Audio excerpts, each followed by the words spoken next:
할렐루야. 하나님께서 우리에게 은혜 베푸시기를 소망합니다. 오늘 설교의 제목이 무엇이죠? 이미 넘치시는 것 같은데요. 이미 너무너무 넘치셔가지고 감동에 감동 받고요.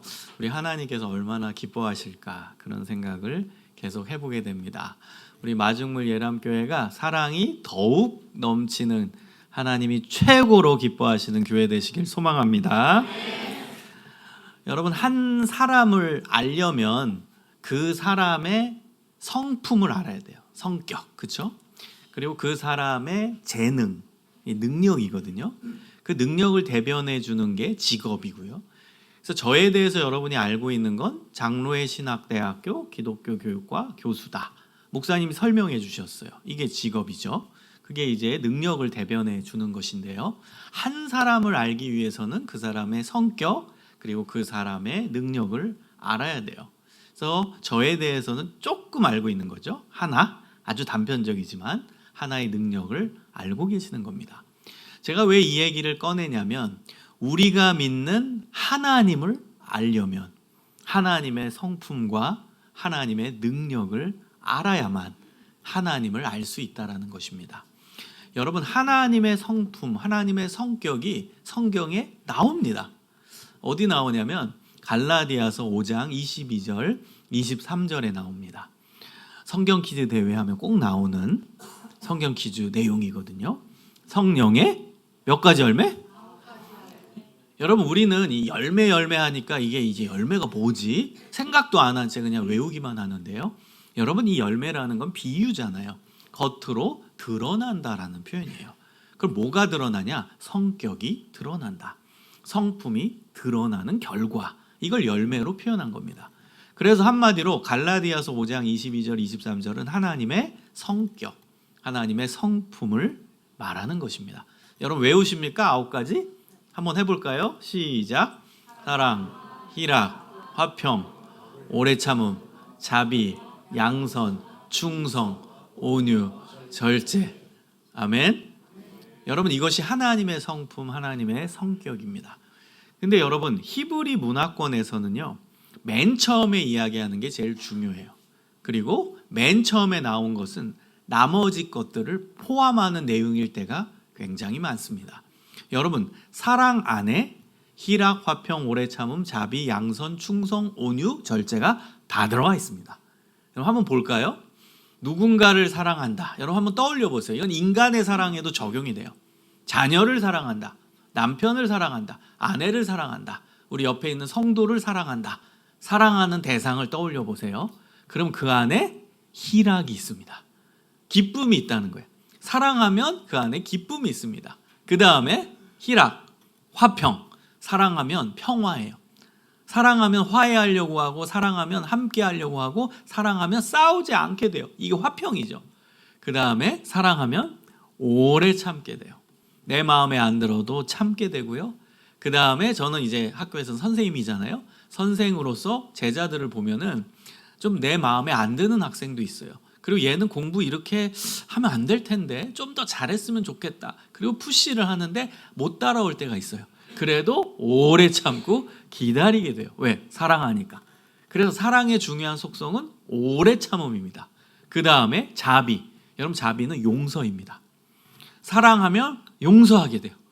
나한테 실수해도 또 받아주고 용서하게 됩니다. 그 다음에 사랑하면 양선, 선을 베푸게 돼요. 좋은 일을 하게 된다는 거예요. 사랑의 속성에 양선이 있어요. 사랑이 내 안에 넘치면 좋은 일을 하고 싶어요. 상대방이 원하는 좋은 일을 하게끔 된다는 거예요. 그 다음에 온유. 온유는 뭐냐면 겸손함을 바탕으로 나오는 친절함입니다. 여러분, 누군가를 진짜 사랑하면 어때요? 친절합니다. 여러분 지금 말고 옛날 연애할 때 생각나세요? 하나도 생각 안 나시죠? 신혼 때. 예, 죄송합니다. 생각이 안 나는 걸로 하겠습니다.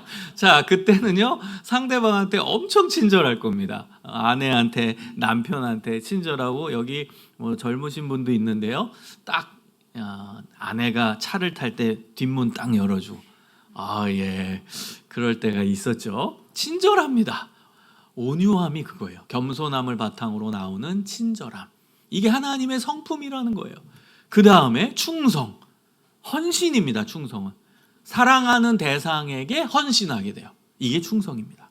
그 다음 마지막 절제는요, 여러분 절제의 원래 의미는 잘라내다입니다. 끊어내다입니다. 안 하는 겁니다. 여러분 사랑하면 상대방이 싫어하는 행동을 안 하게 됩니다. 끊어내게 됩니다. 여러분 그렇다면 성서적 의미에서 절제를 적용한다면 우리 청소년 아이들이 PC방 가서 게임을 한다고 해보세요. 그런데 이제 청소년 아이가 결단했어요. 나 이제 게임 절제할 겁니다. 그럼 게임을 줄이는 겁니까? 게임을 안 하는 겁니까? 네, 안 하는 겁니다. 여러분 성서적 의미에서 절제는 끊어내다, 잘라내다, 안 하는 겁니다. 여러분 어때요? 사랑 안에 희락, 화평, 오래 참음, 자비, 양선, 충성, 온유, 절제 다 들어가 있죠. 그래서 우리 하나님의 성격, 우리 하나님의 성품을 하나로 요약하면 뭐다고요? 사랑입니다. 자, 두 번째는 이제 하나님의 능력을 알아야 돼요. 우리 하나님의 능력이 어떤 능력이 있으신가? 고린도전서 12장에 보면 하나님의 능력이 많이 나옵니다. 여러분 고린도전서 12장 한번 보면요, 능력, 우리가 원하는 능력, 갖고 싶은 능력이 많이 나와요. 8절에 보면 12장, 고린도전서 12장 8절에 보면 지혜, 그 다음에 지식, 그 다음 믿음, 그 다음에 병 고치는 은사, 이거 정말 원하죠? 그 다음 10절, 능력 행함, 예언, 영들 분별, 각종 방언 통역, 이런 성령의 은사가 나옵니다. 여러분 우리도 계속 은사해서 그냥 어찌 보면은 기계적으로 은사야, 성령의 은사는 이런 은사가 있어. 생각을 안 하고 성경 공부할 때가 있고요. 그냥 암송하고 성경 퀴즈 대회를 할 때가 있어요. 여러분 우리 다음 세대 아이들한테는 정확히 알려줘야 돼요. 성령의 그냥 아이들이 은사는 아는데 그 은사가 뭔지를 몰라요. 은사라는 정의 자체가. 여러분 은사가 뭐예요? 능력입니다. 이게. 능력이 은사인 거예요. 그래서 성령의 은사는 돌려 말하면 뭐예요? 하나님의 능력을 얘기하는 거예요. 그래서 하나님의 능력 중에 병 고침의 능력도 있고 여러 언어를 말할 수 있는 능력도 있고 그것을 통역할 수 있는 능력도 있고 그 다음에 믿음의 능력도 있고 섬김의 능력도 있고 지혜의 능력도 있고 지식의 능력도 하나님에게 있으니까 주여 우리에게도 주의 교회를 섬기기 위해 이 능력을 주시옵소서예요. 그러니까 하나님의 능력인 거예요. 그 능력 나에게도 달라 이거예요. 주의 교회를 섬기기 위해서. 여러분 근데요, 지금 제가 말씀드리고 싶은 것은 이 능력들은 동일한 레벨의 능력입니다. 동일한 레벨이에요. 그런데 이 능력보다 더 큰 하나님의 능력이 있다라고 이야기합니다. 고린도전서 12장 마지막 구절을 보면요, 31절입니다. 너희는 더욱 큰 은사를 사모하라. 하나님의 더욱 큰 능력이 있다라는 거예요. 그 능력을 갖기 위해 사모하라. 여러분 그리고 고린도전서 13장으로 넘어가는 겁니다. 고린도전서 13장의 별명이 뭐죠? 사랑장이죠. 그러니까 여러분 고린도 12장에 나온 예언의 능력, 영들 분별의 능력, 신유의 능력, 이것은 동일한 레벨의 능력이고 그 능력보다 더욱 큰 능력이 있는데 그 능력이 무엇이다? 사랑이라는. 그래서 여러분 하나님의 능력도 뭐예요? 사랑. 하나님의 성품도 사랑, 하나님의 능력도 사랑. 그래서 요한일서 4장 8절에 보면 하나님은 사랑이시라. 할렐루야. 그래서 하나님은 사랑이신 거예요. 여러분 제가 논리적으로 지금 풀고 있는 거예요. 그래서 하나님은 사랑 그 자체입니다. 여러분 근데요, 저는 더 감동적인 게 무엇이냐면 사랑이 많은 이라는 형용사와 사랑이라는 명사와 어떤 게 강도가 더 센 것 같아요? 그렇죠. 왜냐하면 명사는 존재 그 자체를 표현하는 거예요. 형용사는 그 존재를 수식하고 표현하는 말이에요. 그래서 사랑이 많은 그것은요, 그냥 사랑이라는 존재를 표현하는 거예요. 형용사는. 근데 우리 하나님은 사랑이 많은 정도가 아니라 사랑 그 자체입니다. 존재 그 자체입니다. 그래서 여러분 우리는 교회에 오면 사랑해요, 사랑의 언어, 사랑합니다. 우리 가정 안에서도 우리 자녀들한테 사랑한다, 사랑한다 이야기하고 우리 성도들 사이에서도 사랑한다, 사랑한다 이야기하는 이유가 뭐예요? 여러분 정확히 아셔야 돼요. 기독교 신앙을 하나님이 사랑이시기 때문이에요. 우리가 믿는 하나님이 사랑이시기 때문에 그래서 우리가 교회에 오면 사랑 타령하는 것이고 사랑해야 된다. 사랑이 넘치는 교회가 돼야 된다. 그 다음 사랑이 핵심이고 사랑이 최고고 사랑이 모든 것이다 라고 이야기하는 것입니다. 여러분 우리 문화권 속에서는 이 사랑이라는 단어가 하나잖아요. 한국말은 사랑한다, 사랑 하나잖아요. 근데요 이 헬라 문화권, 그리스 문화권에서는요 관계에 따라서 이 사랑이라는 단어를 다르게 씁니다. 적어도 4개 단어를 써요. 내 관계에서 사랑이라는 단어를 이야기하거든요. 우리가 왜 그리스 헬라 문화권을 알아야 되냐? 신약 성서가 그리스어로, 고대 헬라어로 쓰여졌기 때문입니다. 여러분 오늘 요한복음은 신약이죠. 어떤 언어로 쓰여졌다고요? 헬라어로 쓰여졌어요. 그래서 헬라 문화권을 알아야 되고 헬라어를 알아야 정확하게 이 사랑의 의미가 나오는 겁니다. 여러분 헬라 문화권 속에서는요 첫 번째 관계에 사랑이라는 단어가 나옵니다. 그 관계는 남녀 간의 관계입니다. 남자와 여자와의 관계, 여기 부부 관계를 생각하시면 됩니다. 그 안에서 작동하는 사랑을 에로스라고 합니다. 여러분 이 에로스는 이 남녀 간의 물론 헬라권에서 좀 육체적인 사랑을 좀 표현하는 단어입니다. 어쨌든 이성 간의 사랑입니다. 자, 두 번째는 동성 간의 우정입니다. 남자와 남자, 여자와 여자 간의 우정이죠. 우정적 사랑을 표현할 때는 필리아라는 단어를 썼습니다. 자, 그 다음 세 번째는 부모님이 자녀를 사랑하는 그 사랑, 부모와 자녀와의 관계에서 작동하는 사랑을 스토르게라는 단어로 썼습니다. 그 다음 마지막 여러분이 아는 단어입니다. 신, 우린 하나님이죠. 하나님이 인간을 사랑한 사랑, 그게 뭘까요? 아가페, 동사 아가파오, 아가페 사랑입니다. 여러분 이 4가지 단어를 깊이 있게 한번 생각을 해보세요. 제가 지금 4가지 단어를 알려드렸습니다. 에로스라는 단어, 필리아라는 단어, 스토르게라는 단어, 아가페라는 단어입니다. 여러분 제가 처음 3개의 단어를 이야기한 것과 마지막 4번째 아가페라는 단어와의 차이가 뭘까요? 구분점이 뭘까요? 남녀 간의 사랑, 동성 간의 우정, 부모가 자녀를 사랑한 사랑과 하나님이 인간을 사랑한 사랑과의 차이가 뭘 것 같아요? 차이점이? 어떤 차이가 있을 것 같아요? 그렇죠. 네, 맞습니다. 사람 사이, 하나님과 사람 사이. 맞습니다. 그것도. 근데요, 가장 핵심적인 구분점, 차별점은요, 조건이 있냐, 없냐예요. 조건이 있냐, 없냐. 여러분, 먼저, 남녀 간의 사랑을 봅시다. 에로스, 부부관계를 생각해 보세요. 여러분 남편, 아내 어떻게 만나셨어요? 왜 결혼하셨어요? 객관적으로 보십시오. 왜 결혼하셨어요? 조건 때문에 결혼하신 겁니다. 조건 때문이에요. 여러분 사랑할 조건이 있으니까 사랑해서 결혼하신 겁니다. 지금은 인정 안 하시겠지만 여러분 처음 만나셨을 때 결혼하기로 결단했을 때 그때는 조건 때문에 결혼을 하신 겁니다. 외모가 내 마음에 맞았든지 성격이 내 마음에 맞았든지 대화가 잘 되든지 심지어 가족 간에 맞아서 가족 간에 이제 연결이 되었다든지 나랑 친한 친구가 소개해줘서 그 친구 때문에 결혼을 했든지 뭐든지 다 조건이. 여러분 이 조건이 없었다면 길 가던 사람 만나서 결혼하셨어야죠. 그냥 아무나. 근데 아니잖아요. 왜 아내를 만나서 결혼했어요? 왜 남편 그 사람한테 내 마음이 들어가지고 결혼하셨어요? 다 조건입니다. 조건 때문에 결혼하신 겁니다. 내 마음에 맞는 조건이 있었기 때문에 눈이 맞았고 그 다음 대화가 됐고 교제를 했고 그래서 결혼을 열심히 했고 결혼하게 되신 거예요. 자, 두 번째 남남 여여 간의 우정적 사랑. 우정에는 조건이 있을까요? 없을까요?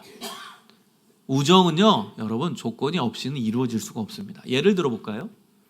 저는 짜장면을 좋아해요. 친구한테 얘기합니다. 친구야 오늘 점심 짜장면 먹으면 어떨까? 그랬더니 친구가 얘기합니다. 나는 세상에서 제일 싫어하는 게 짜장면이야. 그다음 친구한테 얘기합니다. 야, 우리 영화 좀 보러 가자. 난 세상에서 제일 싫어하는 게 영화야. 절대 안 봐. 친구가 될까요? 맞는 구석이 없으면요, 친구 안 됩니다. 취미가 전혀 겹치는 게 한 개도 없어요. 대화의 조건, 대화의 나랑 맞는 수준의 내용, 그게 없다면 친구 안 됩니다. 조건이 있어야, 맞는 조건이 있어야 친구도 되는 거예요. 자, 세 번째, 부모가 자녀를 사랑한 스토르게의 사랑, 조건이 있을까요, 없을까요? 애매하시죠? 근데요, 이 부모와 자녀와의 관계에서 작동하는 사랑도 어마어마한 조건이 작동합니다. 내 딸이니까, 내 아들이니까, 내 자녀니까, 내 핏줄이니까, 내 뱃속에서 나왔으니까, 이게 어마어마한 조건입니다. 내 핏줄, 내 뱃속에서 나왔잖아. 이게 엄청난 조건입니다. 여러분, 그래서요, 그 남녀 간의 사랑, 남남 여여 간의 우정, 부모가 자녀를 사랑하는 그 사랑에는 조건이 작동하는 거예요. 한마디로 인간의 사랑에서는요, 조건이 없을 수가 없어요. 그게 인간의 사랑의 한계입니다. 근데 마지막 네 번째, 하나님이 인간을 사랑한 아가페 사랑에는 조건이 없습니다. 믿으십니까? 여러분, 제가 제일 좋아하는 성경의 구절이 로마서 5장 8절입니다. 로마서 5장 8절은요, 복음 그 자체가 녹여져 있는 구절입니다. 여러분 외우세요. 이건 암송 구절입니다.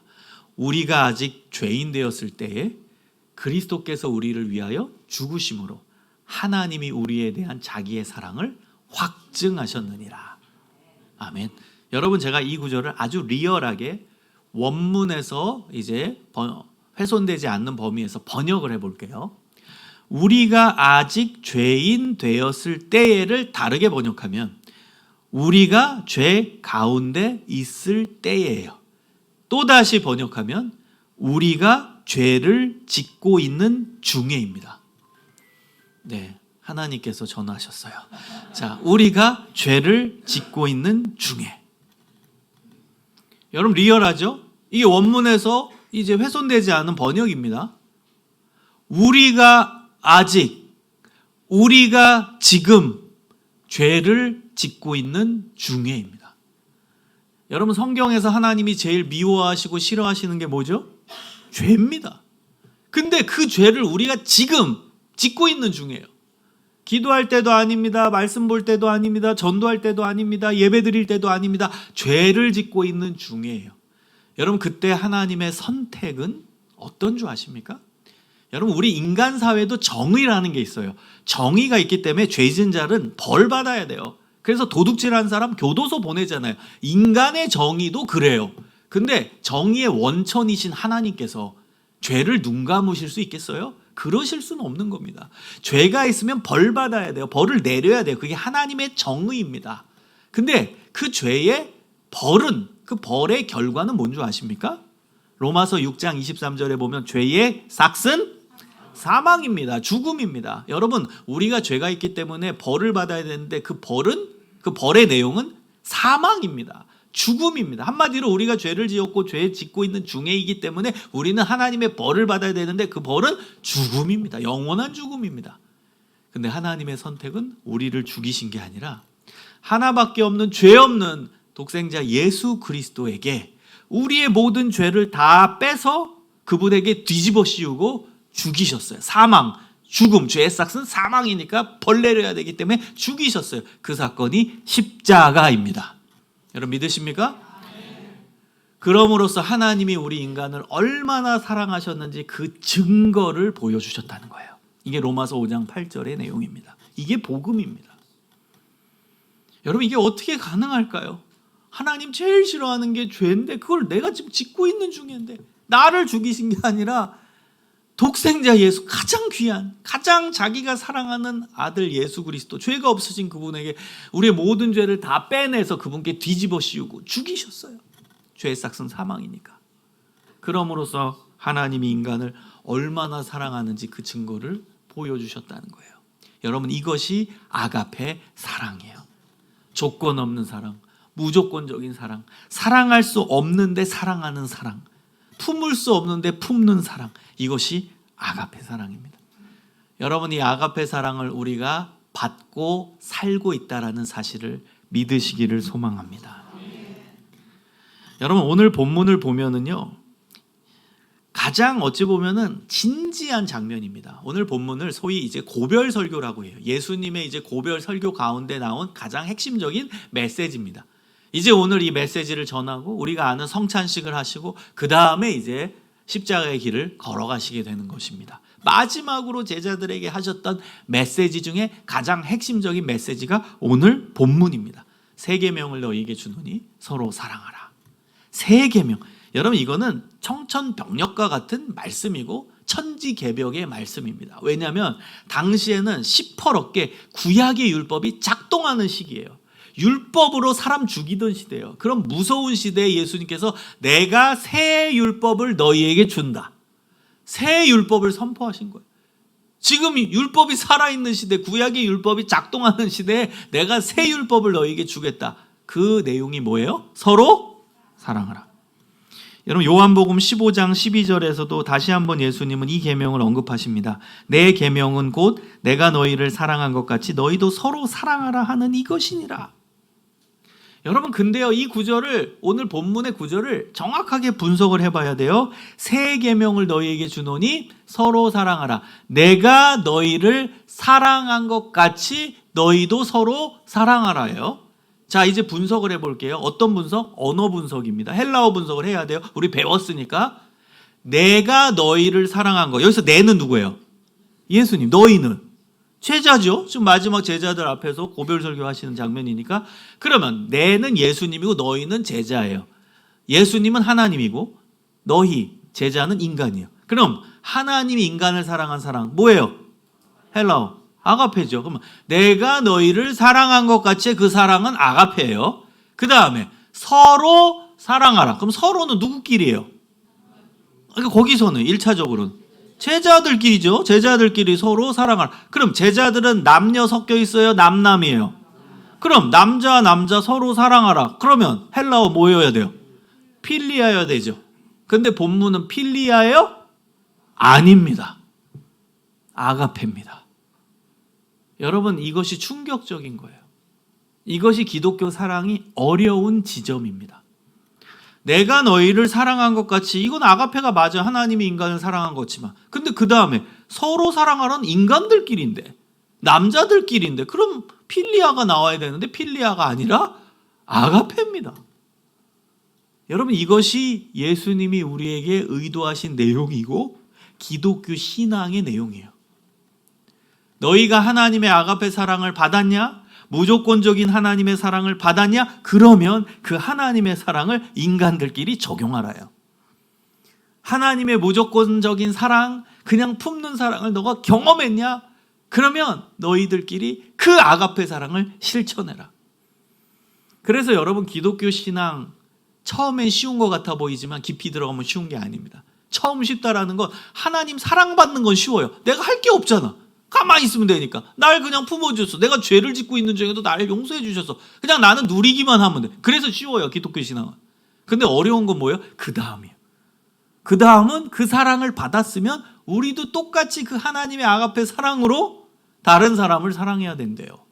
이게 기독교 신앙의 어려운 지점이에요. 여기까지 가야 돼요. 여기까지 가야 하나님의 의도를 알 수 있는 거예요. 여러분, 기독교 신앙은요, 하나님을 닮는 겁니다. 성경을 보면 하나님의 자기 계시가 나와요. 자기 자신을 드러내시는 거예요. 잘 보세요. 여러분, 맞춰보세요. 내가 거룩하니 너희도, 내가 완전하니 너희도. 이거 다 하나님 메시지거든요. 예수님이 하나님에 대해서 이렇게 표현하십니다. 너희 아버지의 용서하신 같이 너희도, 너희 아버지의 자비하신 같이 너희도. 이게 기독교 신앙이에요. 하나님 닮으라는 거예요. 예수님 닮으라는 거예요. 그래서 에베소서 4장 15절에 보면 그리스도 예수에게까지 자라가라. 예수님에게까지 자라가래요. 자라가래. 우리의 목표 지향점이 예수님. 예수님 닮으라는 거예요. 그래서 예수님의 아가페 사랑을 받았느냐? 그러면 너희도 아가페 사랑을 인간들끼리 실천해라. 무조건적인 사랑을 실천해라. 희생하는 사랑 실천해라. 손해보는 사랑 실천해라. 이것이 예수님의 의도이십니다. 여러분, 이 고별 설교의 장면에서 예수님께서 하셨던 행동으로 보여주신 교육이 있습니다. 그 교육이 바로 세족식입니다. 이 자리에서 하신 거예요.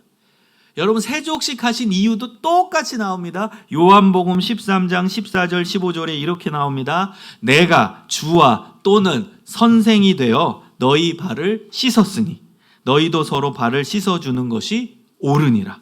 내가 너희에게 행한 것 같이 하여 너희도 행하게 하려 하여 본을 보였다. 여러분, 예수님께서 제자들의 발을 씻겨주신 이유는요, 제자들 사랑해서 또 마지막 이벤트로가 아니라 내가 너희들의 발을 씻어준 것 같이 똑같이 너희도 서로 발을 씻어줘라 이거예요. 이것을 위하여 내가 샘플, 본을 보였대요. 모범을 보였대요. 여러분, 요한복음 13장 34절 35절 오늘 본문 말씀과 똑같죠? 일맥상통하죠? 내가 너희를 사랑한 것 같이 너희도 서로 사랑하라. 내가 너희들의 발을 씻겨준 것처럼 너희도 서로 발을 씻어줘라. 똑같죠? 그래서 이 세족식과 이 세계명의 메시지는 일맥상통하는 똑같은 메시지예요. 말로 가르치시고 행동으로 보여주신 메시지는 똑같아요. 세족식은 세계명에 대한 행동 교육이십니다. 행동으로 그 세계명의 메시지를 보여주신 거예요. 사랑하는 여러분, 그러면 이제 우리의 과제는 뭐예요? 우리의 과제는 다른 사람을 아가페 사랑으로 사랑하는 게 우리의 과제잖아요. 이거 쉬워요, 어려워요? 이거는 어려운 정도가 아니죠. 저는 사실 좀 다혈질이에요. 안 그렇게 생겼죠? 아주 많이 이제 온화해졌는데요. 목사가 되고 원래 정말 시니컬하고 굉장히 다혈질이에요. 그런데 그래서 제가 신앙생활 하면서 청년 시절에 치열하게 고민했던 건 어떻게 아가페 사랑을 실천할까? 정말 내 마음에 안 드는 사람은 화가 나는데 막 화가 올라오는데 그거 어떻게 참을까? 어떻게 아가페 사랑? 여러분, 아가페 사랑은 사랑할 조건이 없는 사람을 사랑하는 거잖아요. 그래서 마태복음 5장 44절에 원수를 그 사랑도 아가페로 나와요. 당연하죠. 원수를 뭐 갖고 사랑하겠어요? 원수를 사랑할 조건이 있어요? 여러분, 원수라는 단어는 사랑할 조건이 없는 대상을 얘기하는 거예요. 사랑할 조건이 없는 대상을 뭐 갖고 사랑합니까? 그러니까 그 원수를 사랑하라의 그 사랑은 아가페밖에 없는 거예요. 아가페밖에. 그래서 청년 시절에 어떻게 이 아가페 사랑을 실천할까 막 의지적으로 아가페 사랑 해야지. 제가 심지어는 운전할 때요, 거기 이제 내리면은 거울 있잖아요. 거기다 성경 구절 다 붙여놨었어요. 내려놓고 사랑하자, 사랑하자. 사랑과 관련된 성경 구절 다 써놓고 아가페 사랑 의지적으로. 여러분, 오늘도 의지적으로 사랑해야지, 사랑해야지. 근데 이제 내일 회사 갔어요. 직장 상사 얼굴이 보여. 어때요? 내 마음에 맞지 않는 직장 상사 얼굴을 본 순간 사랑은커녕 분노가, 기분 나쁨이 확 올라오죠. 여러분, 제 결론은 뭔지 아세요? 의지 갖고 안 되더라고요. 우리의 의지 갖고 아가페 사랑 안 돼요. 의지 갖고 사랑하는 게 아닙니다. 그럼 여러분, 아가페 사랑을 실천하는 방법이 없을까요? 하나 딱 나오더라고요. 저는 묵상하고 치열하게 고민하고 하나님의 응답을 구한 결과 하나님이 딱 하나의 답을 주셨어요. 그게 뭔지 아세요? 성경 구절, 오늘 본문에 그 답이 숨겨져 있습니다. 내가 너희를 사랑한 것 같이. 이게 답입니다. 즉 하나님의 아가페 사랑을 계속 받아야 돼요. 이거밖에 없더라고요, 답이. 하나님의 아가페 사랑을 계속 받아야 돼. 그래서 내 안에 그 아가페 사랑이 채워져야 돼. 그래야 그 아가페 사랑이 자연스럽게 흘러나가서 다른 사람을 아가페 사랑으로 사랑할 수 있는 거예요. 예수님이 내 발을 씻어주시는 경험이 있어야 다른 사람의 발을 씻어줍니다. 맞죠? 여러분, 예수님이 내 발을 씻어주신 경험이 없다라는 사람이 다른 사람의 발을 씻어줄 수 있어요? 불가능합니다. 혹은 10년 전에 예수님 내 발 씻어주셨는데 지금은 내 발을 씻어주시는 느낌이 없어. 그 사람은 10년 전 예수님이 내 발을 씻어주신 경험 갖고 지금 다른 사람의 발을 씻어줄 수 있을까요? 가물가물할걸요, 기억이. 근데 여러분, 신앙생활을 과거형에서 머무르시는 분들이 너무 많아요. 저 10년 전에 부흥회에서 하나님 만났어요. 그 다음 제가 고등학교 2학년 때 수련회에서 하나님 만났어요. 다 과거형이에요. 그건 옛날에 예수님이 내 발을 씻어주신 경험이에요. 여러분, 신앙은요 진행형이어야 돼요. 지금 예수님이 내 발을 씻어주시는 경험이 없이는 지금 다른 사람의 발을 못 씻겨줍니다. 하나님이 나를 뜨겁게 사랑하신다는 경험을 지금 경험하지 않으면 지금 다른 사람을 아가페 사랑으로 사랑하지 못해요. 과거의 경험에 여러분 얽매이지 마십시오. 과거에 10년 전, 15년 전 나 하나님 만났다, 뭐 은혜 받았다. 그럼 뭐예요? 지금 은혜가 고갈돼 있는데. 그 옛날 기억은 가물가물한데 어떻게 지금 다른 사람을 아가페 사랑으로 사랑하겠습니까? 사랑하는 여러분, 하나님의 아가페 사랑을 지속적으로 받는 자리에 있으시기를 소망합니다. 하나님의 아가페 사랑을 받는 기도의 자리에 있으십시오. 하나님의 아가페 사랑을 받는 말씀의 자리에 있으십시오. 하나님의 아가페 사랑을 계속 충전받는 예배의 자리에 있으시기를 소망합니다. 그 자리에 계속 있으셔야 돼요. 여러분, 제가 비유로 들면요, 이 냇가에 가서 물을 이렇게 떠보세요. 그러면 걸어가면 어떻게 돼요? 그 물이 다 새고 증발해서 없어집니다. 어떤 사람은 그렇게 신앙생활해요. 나 물, 은혜가 내 안에 있다? 나 은혜 담았다? 근데 1분, 2분, 3분 지나고 한 하루 이틀 지나면 어떻게 돼요? 손 안에 물이 있어요? 하나도 없죠. 여러분, 과거형으로 신앙생활하는 사람을 제가 이렇게 비유합니다. 여러분, 은혜는요 어떻게 받는 줄 아세요? 그 은혜 강가에, 은혜 냇가에 내 손이 계속 담겨져야 돼요. 그 안에 내가 계속 담겨져야 돼. 담아서 내 걸로 만들어서 나 옛날에 이거 있었다, 내 안에 있다, 착각하면 안 됩니다. 그 은혜의 흐름에 내가 있어야 돼. 그 존재가 은혜의 강가에 있어야 되는 거예요. 은혜 받는 자에 여러분 계속 있으시기를 소망합니다. 그때 하나님의 아가페 사랑이 내 안에 충전되는 거예요. 그제서야 다른 사람을 아가페 사랑으로 사랑하게 되는 거예요. 여러분, 저도 인간이기 때문에 살다 보면 이제 관계상의 어려움이 있을 수 있어요. 뭐 제자들끼리도 관계가 어려울 수 있고, 그 제자와 나와의 관계도 어려울 수, 가족 간의 관계가 어려울 수 있는데, 제가 그 관계상의 어려움이 있을 때는 기도하는 거 딱 한 가지입니다. 내 안에 하나님의 아가페 사랑이 충전되길 소망합니다. 이 사람과 관계 풀어지게 해주세요. 저 사람, 이런 기도 안 해요. 저는 하나님, 제 안에 아가페 사랑이 넘치길 소망합니다. 그럼 풀려요. 내 안에 하나님의 아가페 사랑이 넘치면 내가 변하면 다 변화되더라고요. 내가 변하면 그 관계는 다 바뀌어요. 내 안에 하나님의 아가페 사랑이 충전되면 해결돼요, 문제는.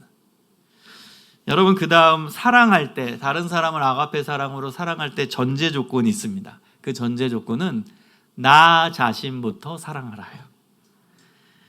여러분, 마태복음 22장 39절에 보면 내 이웃을 내 자신같이 사랑하라 이렇게 나와요. 이 말씀은 레위기 19장 18절의 말씀을 예수님이 인용하신 거거든요. 내 이웃을 내 자신같이 사랑하라. 이 사랑도 아가페예요. 그러면 내 이웃을 사랑하라. 오늘 본문 말씀이죠. 서로 사랑하라. 딴 사람 사랑하라. 맞아요. 근데 그 중간에 뭐가 있어요? 내 자신같이. 여러분, 그럼 이 구절을 잘 분석하면 이것입니다.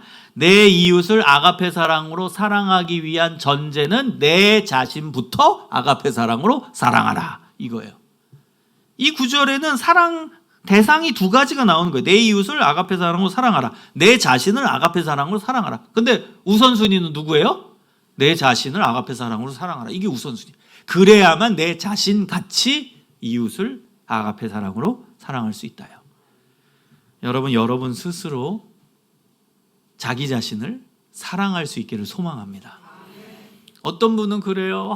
나는 왜 내 인생 꼬였냐, 이거밖에 안 되냐, 나는 왜 이렇게 사냐, 나는 왜 이렇게 부족하냐, 나는 왜 이렇게 인간이 안 됐냐, 자기 한탄 속에 사시는 분. 난 돈도 없고 뭐 재능도 없고 뭐 직장도 이 모양이고 내 인생은 헛살았어, 뭐 이런 분들이 있어요. 자기 한탄 속에. 여러분, 그거는 자기를 사랑하지 못하는 모습이에요. 하나님이 슬퍼하십니다. 하나님은 여러분을 하나님의 형상대로 지으셨어요. 그리고 하나님은 여러분을 위해 십자가를 지셨어요. 여러분을 소중히 여기시기를 소망합니다. 여러분, 한번 오른손으로 마음에 손을 대보세요. 그리고 따라해 봅시다. 하나님은 나를 사랑하셔.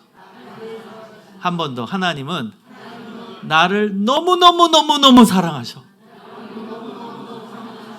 믿으시기를 소망합니다. 나를 너무너무 사랑하셔. 자, 마지막은요, 여러분 사랑할 때 누구부터 사랑하냐? 서로 사랑하라. 여러분 서로 사랑하라는 제자들끼리였어요. 예수님 메시지에서. 가까운 사람부터요. 믿는 자들끼리. 여러분 제자들은 얼마나 끈끈했습니까? 예수님과 동행하면서. 그 제자들끼리 먼저 사랑하는 거예요. 여러분 한 방의 원수 사랑 쉽지 않아요. 한 방에 내 마음에 들지 않은 그 인간부터 사랑한다 쉽지 않아요. 가까운 사람부터 교회 공동체끼리 믿는 자들끼리 먼저 뜨겁게 사랑하는 겁니다. 우리 마중물 예람교회 성도들끼리 먼저 사랑하는 거예요. 이 안에 아이들부터 어르신까지 다 하나가 돼서 사랑하는 거예요.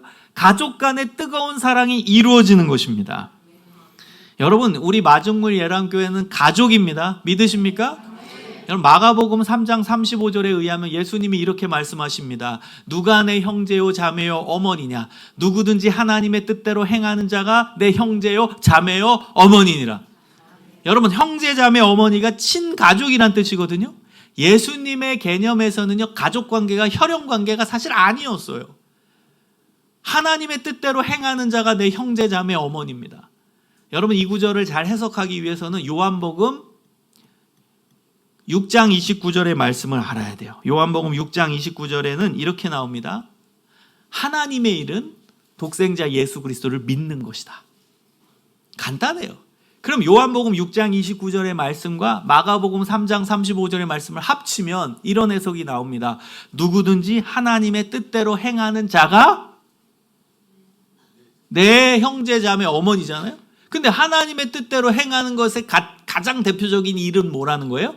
예수님을 믿는 거라는 거예요. 그럼 누구든지 하나님의 뜻대로 행하는 일은 독생자 예수 그리스도를 믿는 것인데 예수 그리스도를 믿는 자가 내 형제요 자매요 어머니 즉 내 가족이니라. 할렐루야. 여러분 예수 믿는 자가 내 형제 자매 어머니 내 가족이라는 거예요. 여러분 천국의 정의가 어떻게 되는 줄 아세요? 천국의 정의는요 예수님 중심으로 모두가 한 가족이 되는 사회가 천국이에요.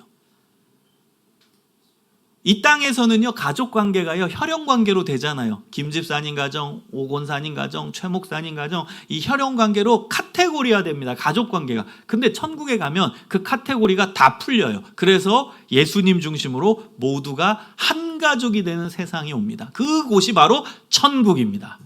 여러분 그래서 예수님이 천국에는 시집도 가지 않고 장가도 가지 않고 하늘의 천사와 같으니라. 왜요? 결혼할 필요가 없어요. 왜? 예수님 중심으로 모두가 한 가족이니까. 그곳이 천국입니다. 여러분 교회를 신학적으로 이렇게 정의합니다. 교회는 천국의 모형이다. 좀 더 쉽게 얘기하면 교회는 천국의 모델하우스다. 여러분 모델하우스 아파트 짓잖아요. 그럼 그 전에 모델하우스를 만듭니다. 그럼 모델하우스에 가면 아파트 평수가 어떻게 되는지 그 다음에 아파트 방이 몇 개인지 다 보죠. 근데 모델하우스가 진짜예요? 아파트가 진짜예요? 아파트가 진짜예요. 아파트 들어설 때는 모델하우스를 부십니다. 왜? 기능을 다 했으니까. 다 이제 역할을 끝냈기 때문에 모델하우스는 부셔요. 아파트가 진짜니까. 여러분 아파트가 천국이고 그 다음에 모델하우스가 교회입니다. 그래서 교회는 어떤 곳인 줄 아십니까? 교회는 천국의 모습을 미리 맛보는 곳이에요. 교회는 천국 생활을 미리 경험하는 곳입니다. 그래서 여기서 교회에서 생활하다가 예수 믿는 자들끼리 여기서 가족관계로 생활하다가 죽고 나서 주님 나라 가서 거기서 영원히 가족관계로 살아가는 거예요. 그래서 이 교회와 천국은 연결되어 있는 거예요. 여기서 미리 천국을 맛보고 미리 경험하는 곳입니다. 그래서 여기 마중물 예람교회의 정의는 예수님 중심으로 모두가 한 가족입니다. 이게 마중물 교회의 정의. 그래서 마중물 교회 예람 가족이에요. 마중물 예람 가족. 여기가 가족이에요. 예수 믿는 자. 이거 내 말 아닙니다. 예수님 말씀이에요. 예수 믿는 자가 내 형제, 자매, 어머니예요.